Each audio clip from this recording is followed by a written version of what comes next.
Same problem before, but this time we look at sorting with special requirements.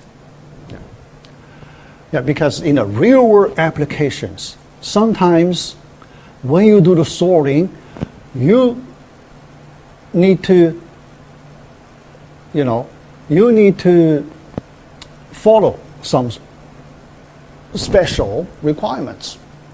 Right.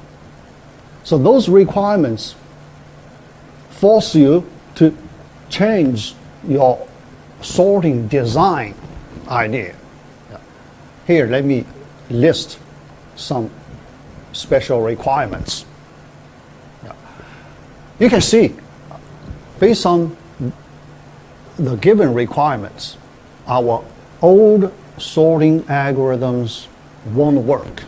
So we need to design some new sorting algorithm. Yeah. So let's look at the special requirements here. Yeah. The first one, worst case efficiency must be in big theta of n log n. Yeah.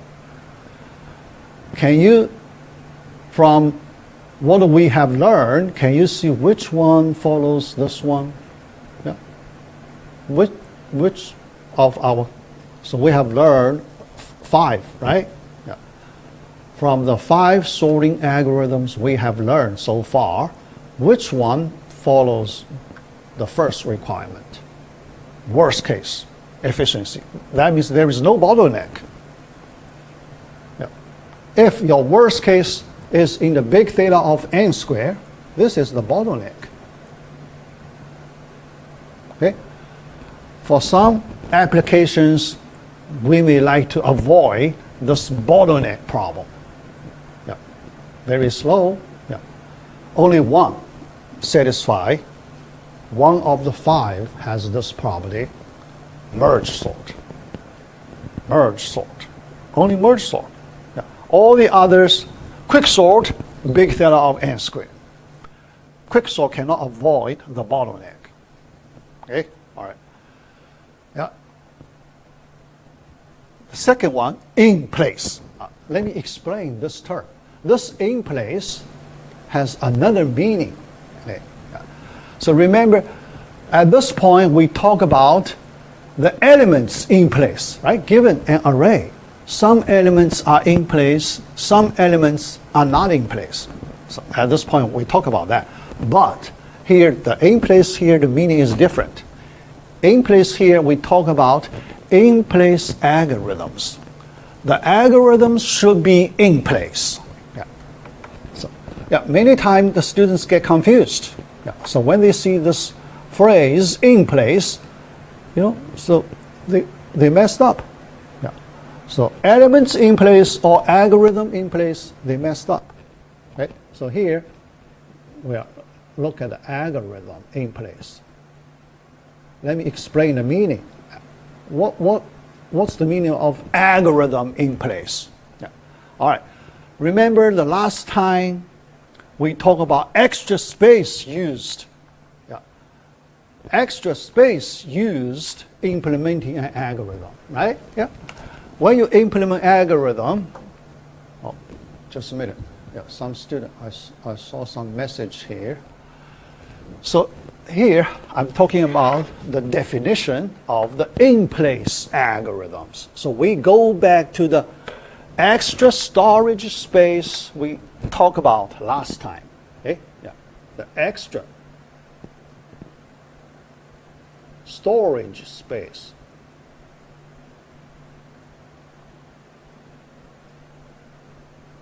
Used by an algorithm.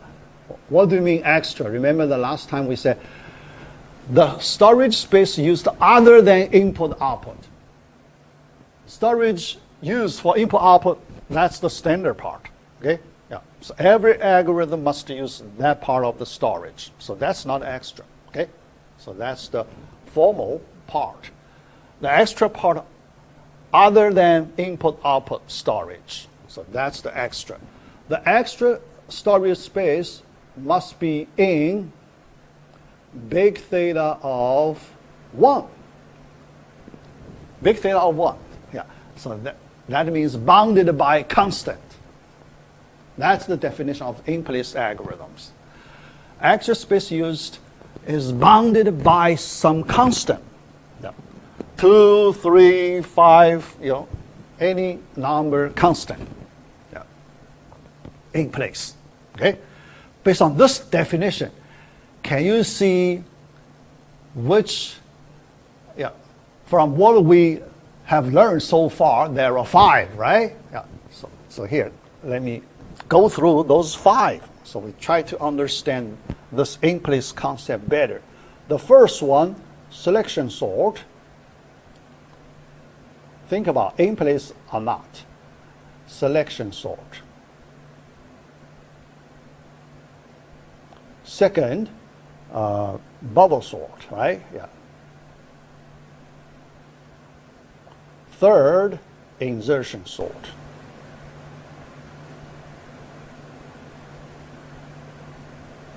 Number 4, merge sort. Merge sort. Number 5, quick sort. Yeah, let's see. Selection sort, extra space used. When we do swap, we use extra space. That's bounded by constant. Okay, so one swap location, that's enough. Yeah. So, in place. All right. Bubble sort, we also do swap. All right. Yeah. Swap. So in place. All right. Insertion sort. Yeah. Insertion sort. Okay. Yeah. We do insertion, the shift operation. We lift element up in extra space location. Yeah. Bounded by constant. So insertion sort also in place. Yeah.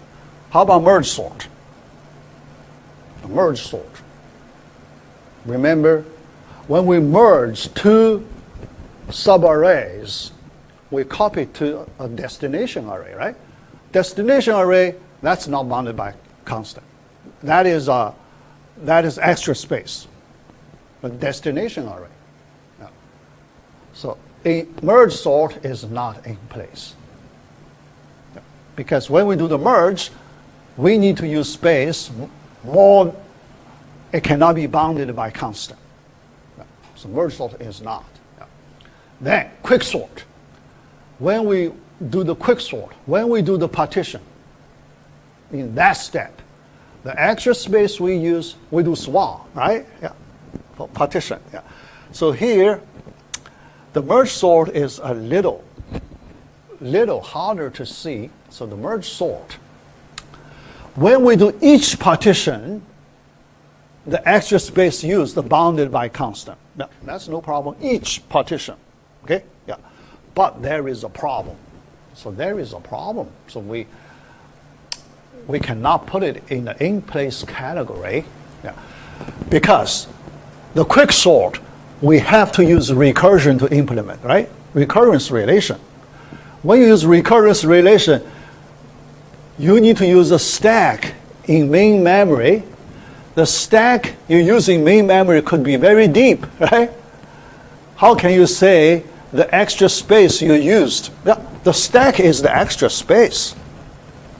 The memory used by the stack, that's not bounded by constant. Okay? Yeah. So from that point of view, quick sort, we cannot say it is in place. Okay? Because there is a stack. Yeah. Merge sort, also there is a stack, right? Yeah. So here you can see if we use recursive implementation, we cannot make it in place. Yeah. So to make it in place, you need to use the iterative implementation. So insertion sort, when you use, so usually people use iterative implementation. So that's the in place algorithm. Okay? Yeah. So try to understand in this way. Now, this one, we want to make it in place. Yeah. although there is a recurrence implementation, but to make it in place, we want to get an iterative implementation. Yeah. Recursive implementation, you need a stack. Yeah. So that part, so you need to use a lot of memory. Yeah. So if you make it if, so you need to try a different way to implement using the for loop, using the while loop. Okay? Yeah. So then avoid recursive function calls. Yeah. All right. The third requirement, maintain dynamic data efficiently. So what's the dynamic data? When you run your sorting algorithm, when we run, the data keeps coming in. Okay? The data keeps coming in and out. Yeah. So your array keeps changing. Your array keeps changing. Okay? Yeah. Sometimes you need to insert a new data. Sometimes you need to remove old data and so on. Okay? Yeah. So your data, so you need to find efficient way to maintain your dynamic data. So the requirement number 3, in many real-world applications, it is important. So dynamic data. Yeah. All right. Yeah. So efficiently. Okay. Efficiently. Yeah. So here, what do you mean efficiently? So here I can give you some idea here. Yeah. Think about when you collect certain amount of data. Okay. Yeah. So then a new data comes in. Yeah. New data comes in. Okay. Yeah. So now you need to add new data into the current collection. Current collection. Okay. Yeah. After you add it, when you add it, you need to insert somewhere in your collection, right? You need to organize your data. So you need to insert somewhere. But when you do that insertion step, we want your insertion operation efficient. Yeah. All right. So when you look at the insertion sort, you have an insertion step, right? Insertion sort. Every time you insert. But in that one, insertion step, what is the asymptotic notation we use? Big theta of k, right? Yeah. Current array size, big theta. Yeah. So this insertion, we treat it not efficient. Yeah. This, sequential search. Yeah. Big theta of k. This is the you apply the sequential search, so that is not efficient. Yeah. So which way we treat as efficient insertion? Binary search, based on the binary search. So if you use the big theta notation for the efficient insertion, we want to have big theta of log of k. This is based on the binary search. If you can do your new data insertion based on the binary search, then your data insertion is efficient. Yeah. If it's based on the linear search, too slow. Yeah. So not efficient. Okay? Yeah. All right. So the third requirement tells us we need to build our data structure in a well-organized way, such that every time when you insert a new data item into the collection, yeah, into your new data structure, you only need to use big theta of log base 2 of k, that many comparisons. You can find the right location for the new element, data element. Okay? Yeah. So far, none of us. So far, our these 5 algorithms, none of this can help us do this property number 3. Yeah. Because we use array. If you want to insert new element, you have to use the, because just like the insertion sort, even you can find location, if you can find the right location using the binary search, but you still need to make the shift to find the vacant location for the new element, right? But when you make the shift to the right-hand side, you need to do big theta of k shift, number of shifts, to the, just recall the insertion sort, exactly like the insertion sort. You need to make room for the new element, right? You still need to do that many operations. That's not efficient. So that is not efficient, okay? All right, yeah. So here,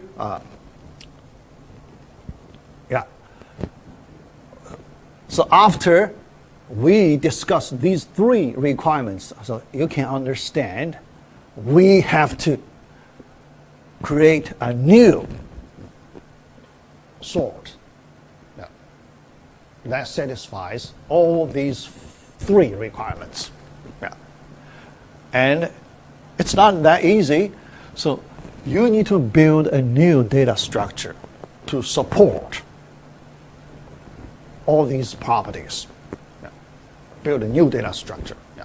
All right, so the first thing we need to do, let us build this new data structure. Yeah. All right. Otherwise, so what are we doing, right? We already have 5 sorting algorithms. So why we need to create a number 6 sort? Yeah. So here, so you will see, because of some special business requirements. Yeah. And managing dynamic data efficiently in the real-world applications, you will see it's quite common. You need to do that. Yeah. Because your data is dynamic. Okay? It's very common. Your data is dynamic. So you need to maintain your dynamic data efficiently.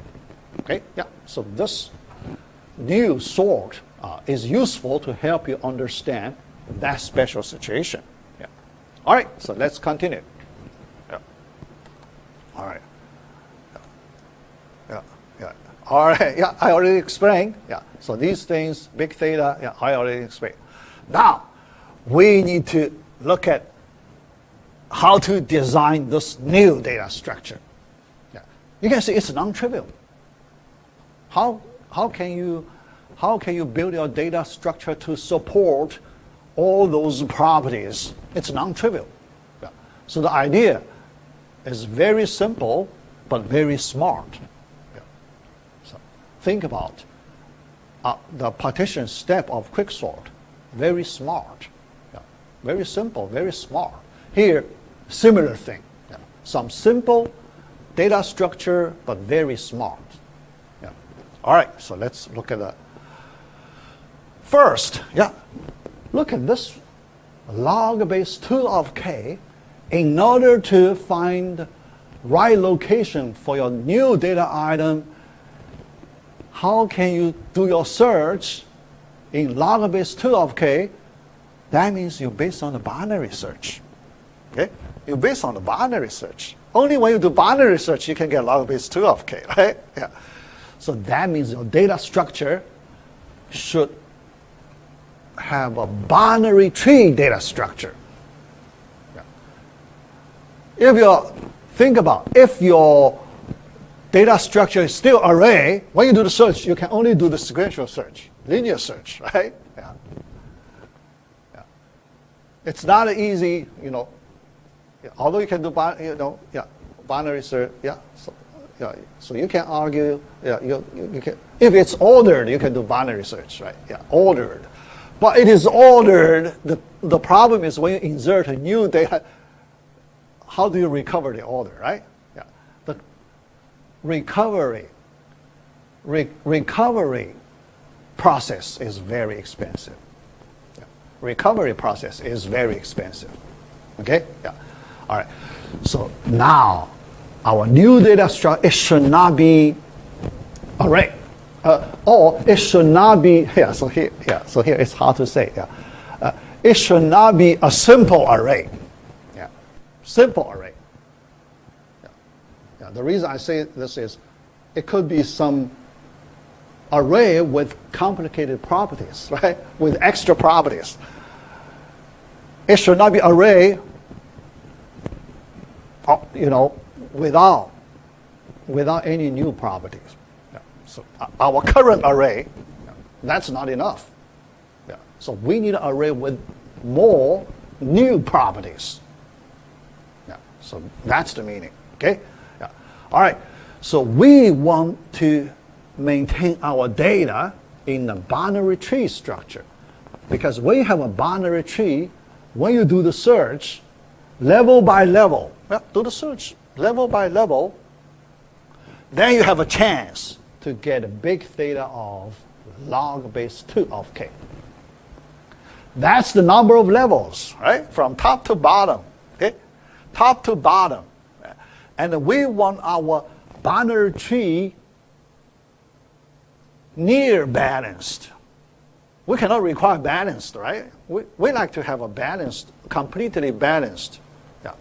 But the best we can do, near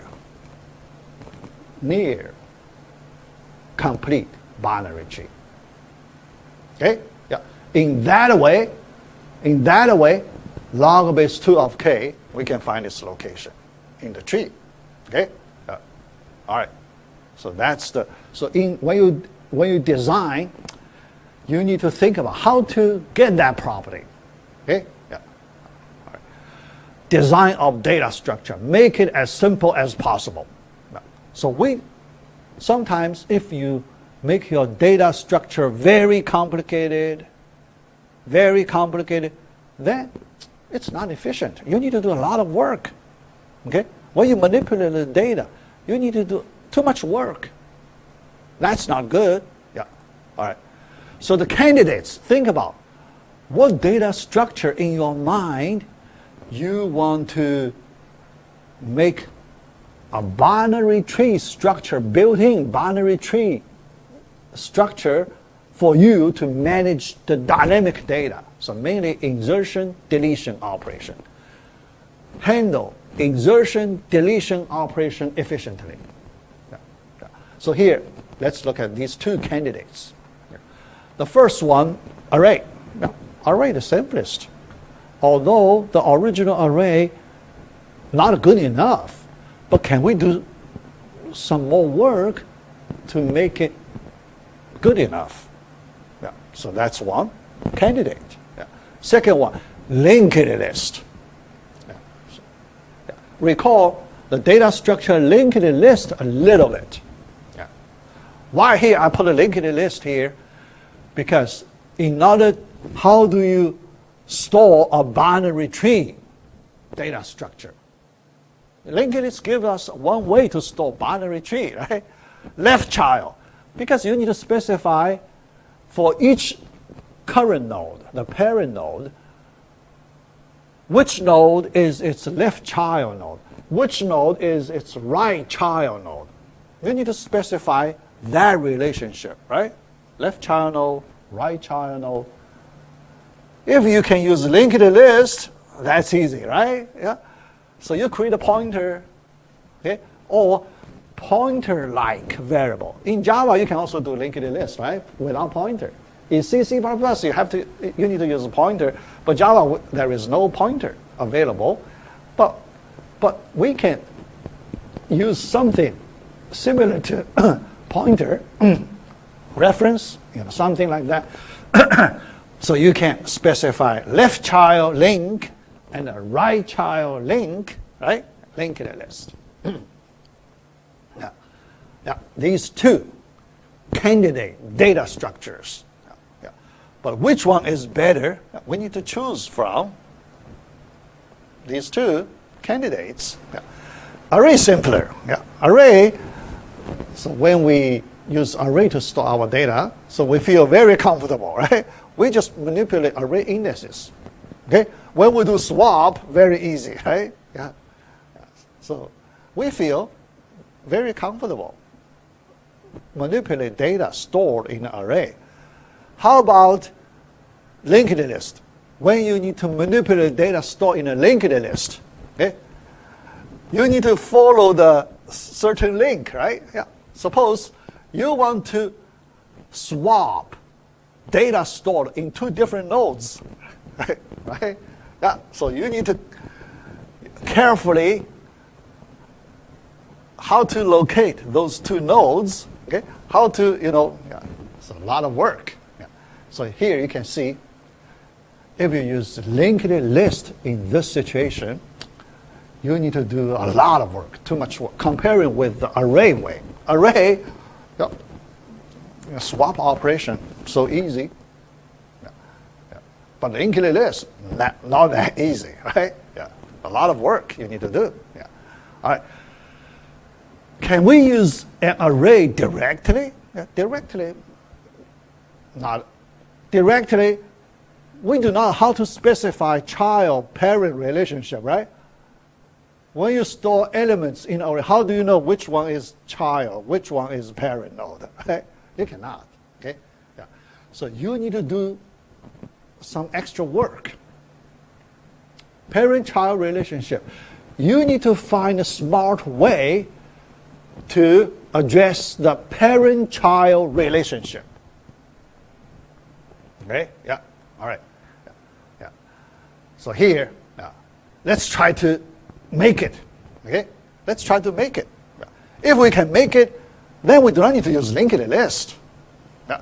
Linked list addressing parent-child relationship, that's easy.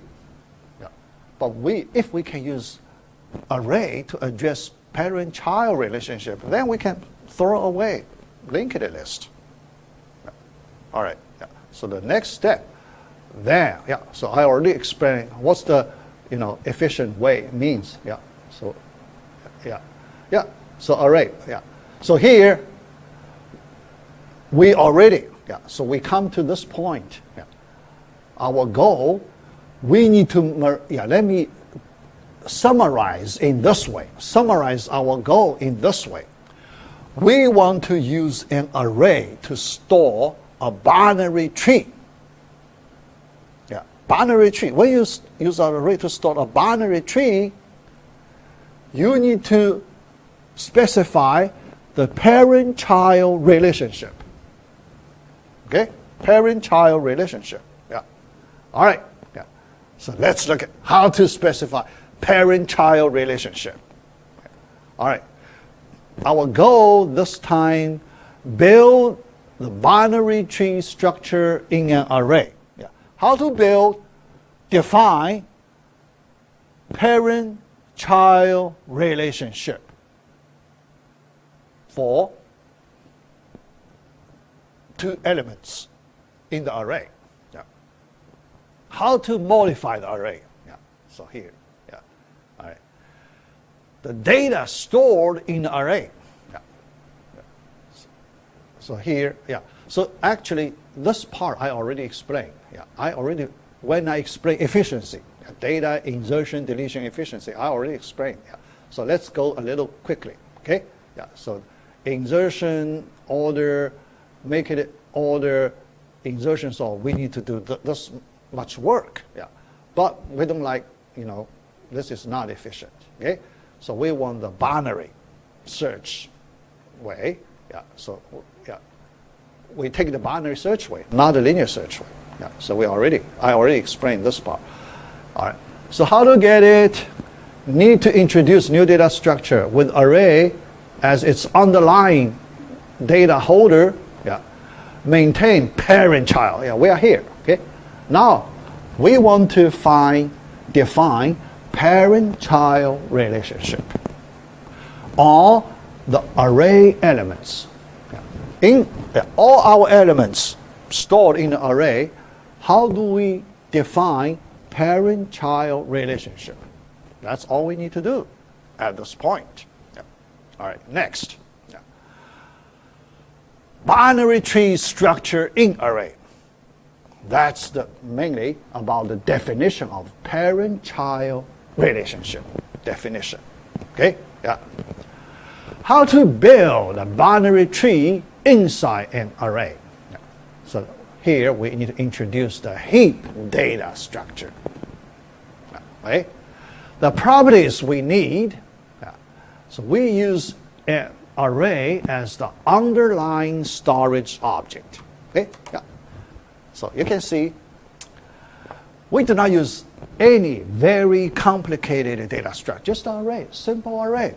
No. So we feel very comfortable. Okay? Yeah. But we need to do some extra work. Yeah. The extra work related to parent-child relationship. Yeah. All right. Yeah. And the binary tree, the heap. So here, now we are talking about this heap data structure. Yeah. So the heap data structure, we want to make it a binary tree. Yeah. But the binary tree, there is some very unbalanced binary tree, very skewed binary tree, not balanced. Okay? Yeah. So here I can draw a binary tree. So, you know, binary, although it's also binary, right? Yeah. But it's skewed, okay? Not balanced, because here all these places, okay? So there is no nodes, so your nodes focus on some line, okay? Yeah, not spread out, okay? Not spread out evenly, okay? Yeah, so skewed way. Yeah. In that way, the height of the binary tree could be big theta of k. Suppose you have k that many elements in the tree. Yeah. Yeah. Then big theta of k. Yeah.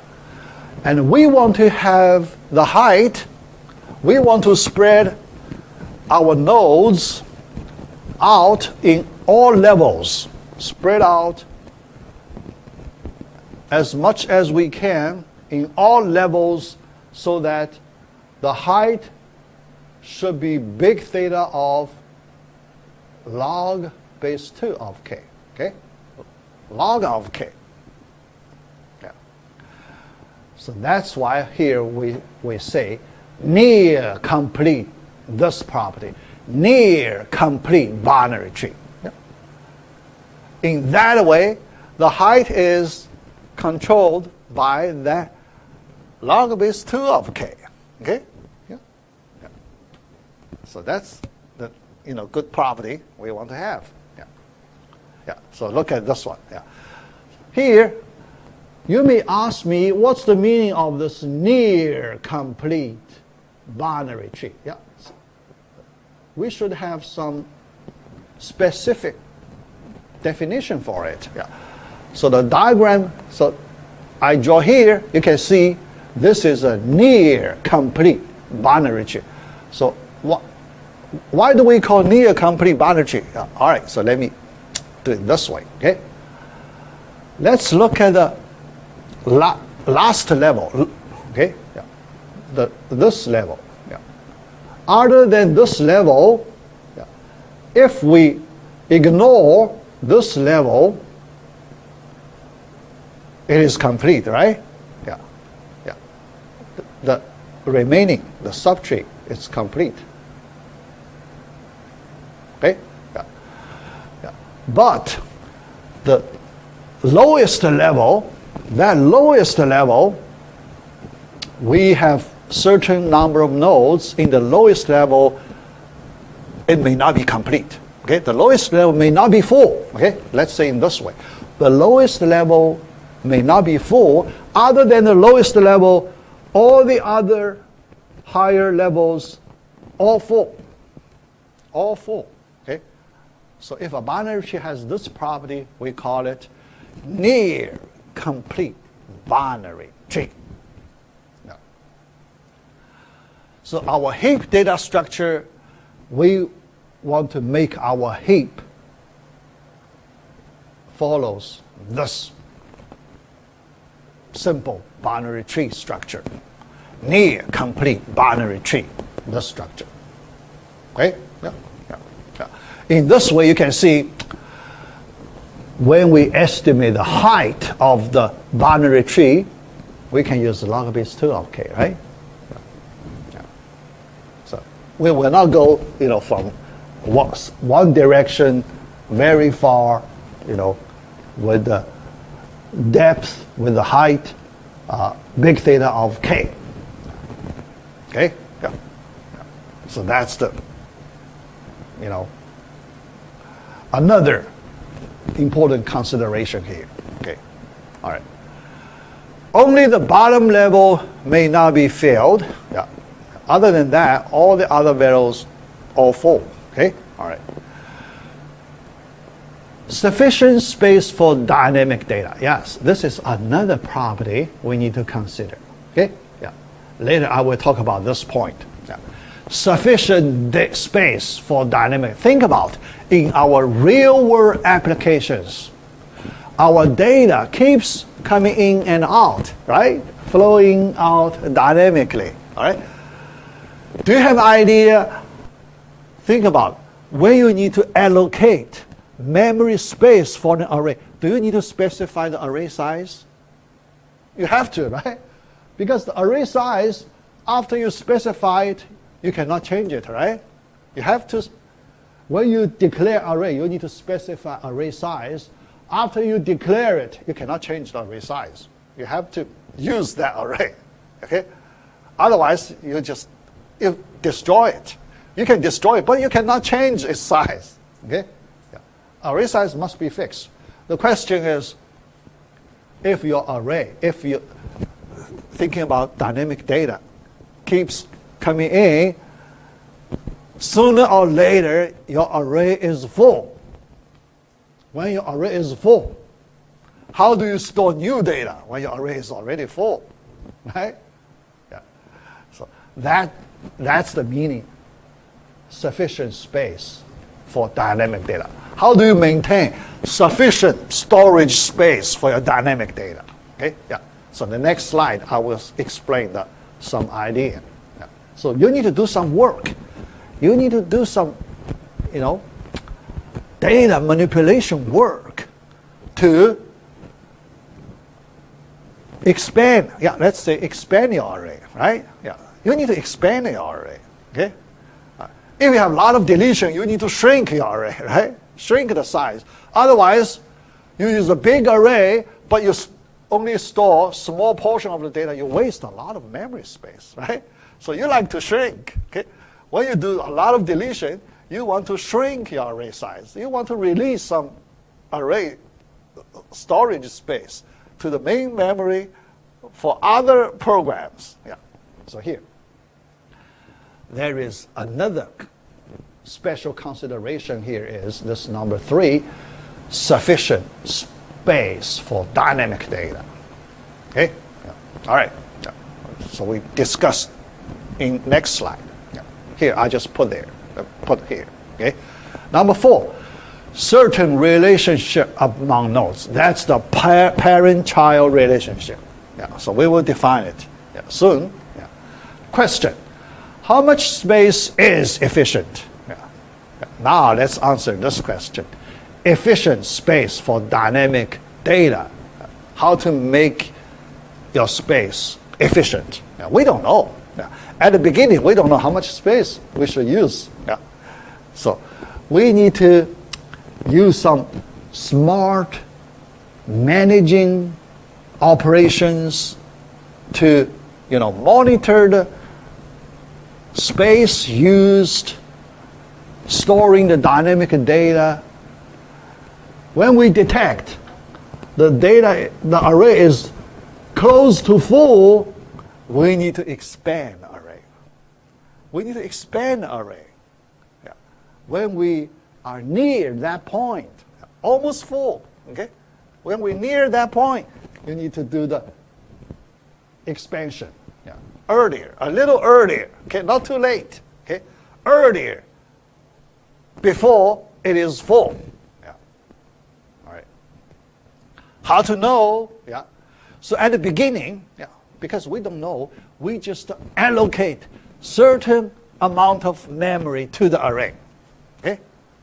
Do initial allocation. So you just assign certain amount of space to your array, okay, at the beginning. How to make array space sufficient for dynamic? Let me describe the whole process. Okay, here just the idea. I draw a rough picture. Okay, rough picture. Describe it. All right. It is unknown about the amount of incoming data.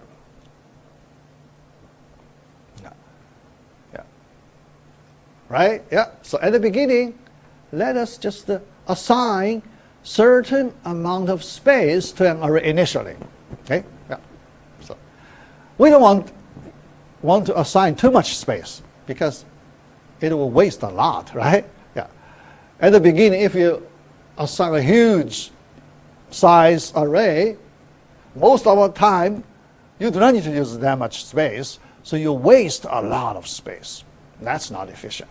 Okay? So you don't want your initial array too large. All right. Keep adding data and monitoring the size closely. So your array has a capacity, right? Your array has a capacity. The maximum number of elements you can store in that array. That's the capacity number. And your array has a size. The size is the concept different from capacity. Size just the number of locations you used for the current data. So that's the size. Okay? So you can increase the size when you add new data items, you increase array sizes, but within the capacity of the current array, right? Still within the capacity. Okay? So you do not need to do expansion. But when your size closer and closer to the capacity, you need to prepare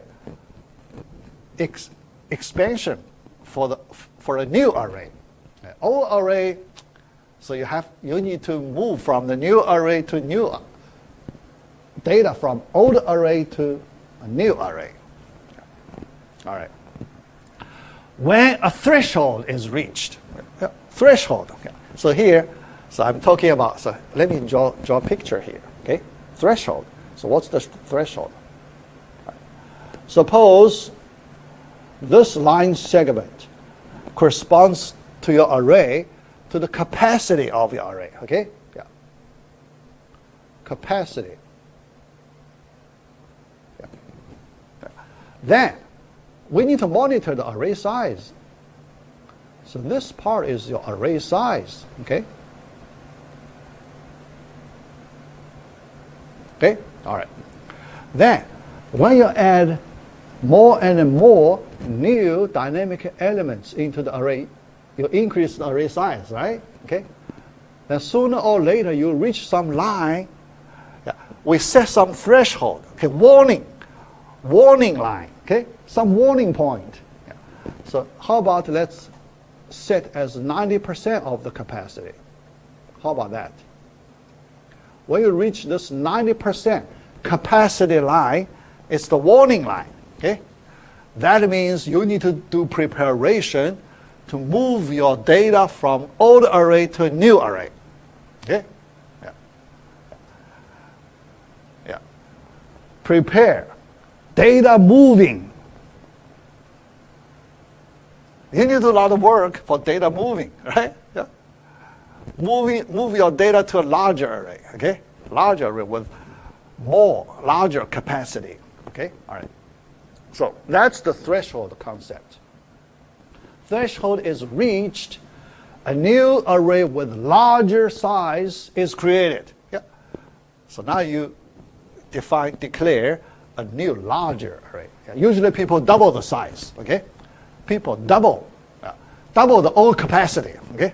The old capacity number, when you move to the new one, so you double it, okay? All right. Create it and copy the data to the new. You need to copy, okay? Old array cannot be used, okay? So So you copy data from old array to new array, then you can throw away the new array. Throw away, you release the memory occupied by the old array. Okay? Now you have a new array with larger capacity. It will take a while to store the new dynamic data items, right? It will take a while, yeah, until you do another expansion, yeah. Because later you may need to do another expansion, yeah. But in the same way, yeah. All right, yeah. So here I draw that rough picture, but there is a technical problem here. So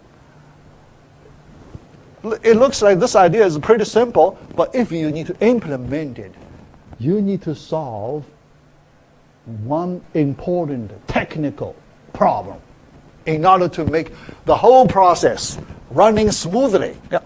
Yeah. When you do this, when you manage your dynamic data in this way, you want the whole process running smoothly, right? Yeah? Yeah. Here, let me give you a special situation. Let me cause some problem, some headache problem. Yeah. Usually, it is expensive to copy a large array. Yeah. Think about it. When your array is very large, the data size is very large, when you copy large amount of data, is it very slow? Yeah. Data copy in your main memory, it could be very slow, right? Yeah. You know, doing the copy from one location, another location, it could be slow, okay? Think about it. You copy 1 million data items from one array to another array.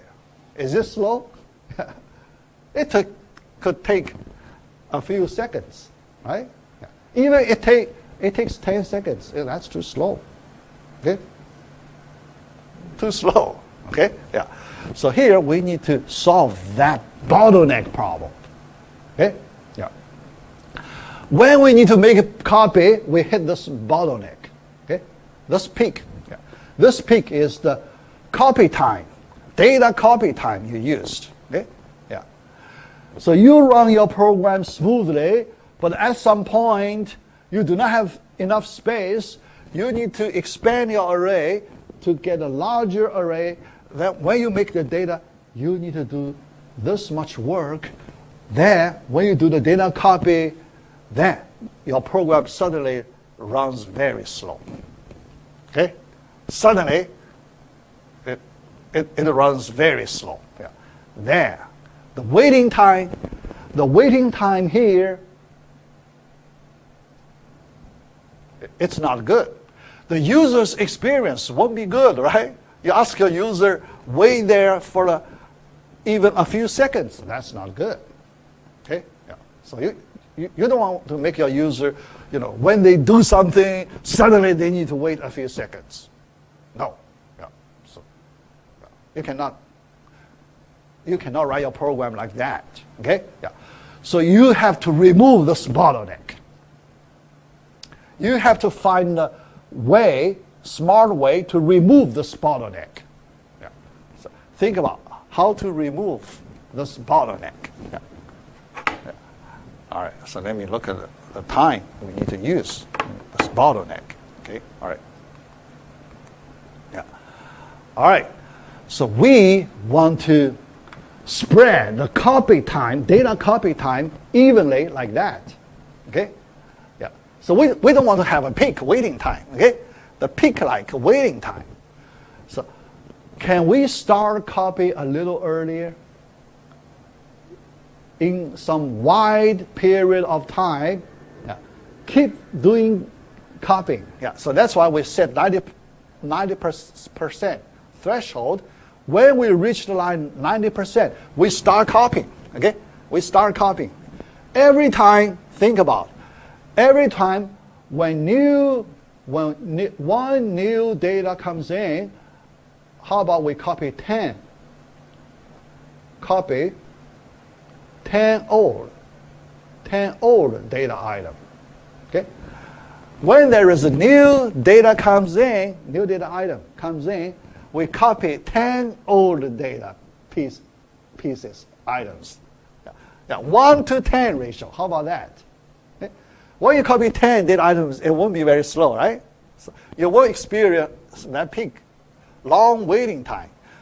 The second one, another new comes in, you copy another 10. Okay? When you fill the previous capacity, you almost copy, all the older data to the new locations, right? Yeah. In this way, your customers won't notice the bottleneck problem, okay? The bottleneck waiting problem. So you solve the problem smoothly, okay? Yeah. All right, so that's the dynamic data management issue, okay? All right, yeah. So now let's move to the heap property definition. Relationship among heap nodes. How do we define? So now the key property. Key property of the heap. Yeah. All right, so here we need to imagine a binary tree. Yeah. Because the binary tree won't be visible. Okay? The data item stored in the array, you will not see a concrete binary tree. Okay? But you just get an imaginary binary tree. Okay? Yeah. So we look in that way, imaginary binary tree. Yeah. All right. The nodes located by its indices. Yeah.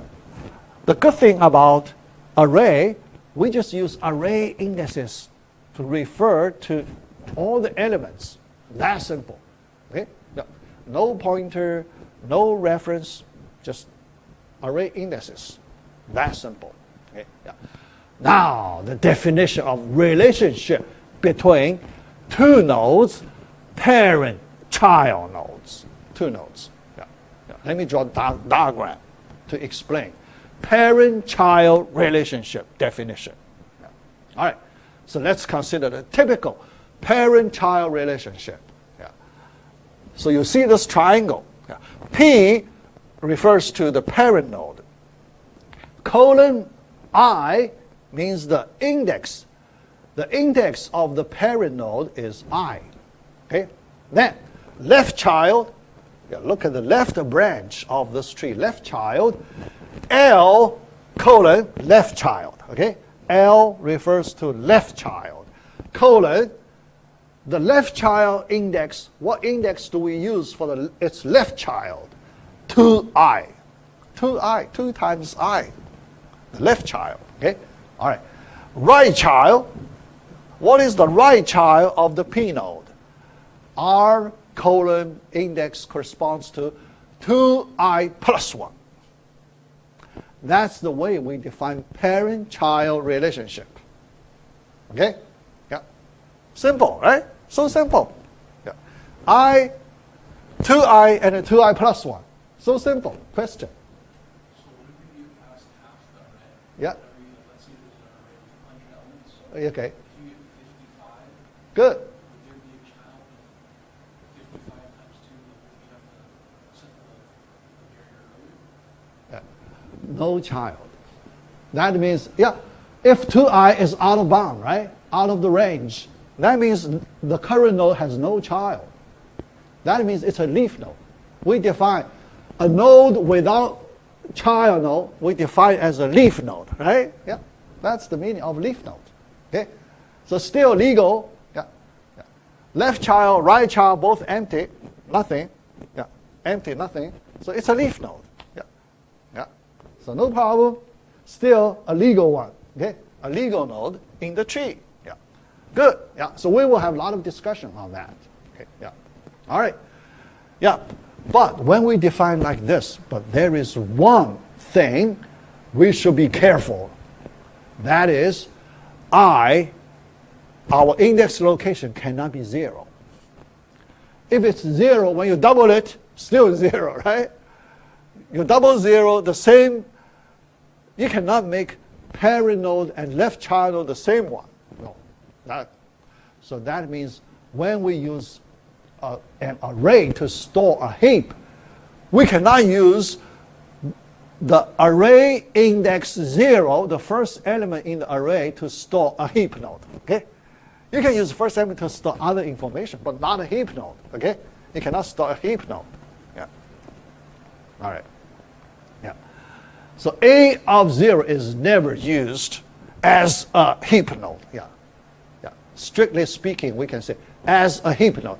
Probably you can store some other information, right? If you like. Okay.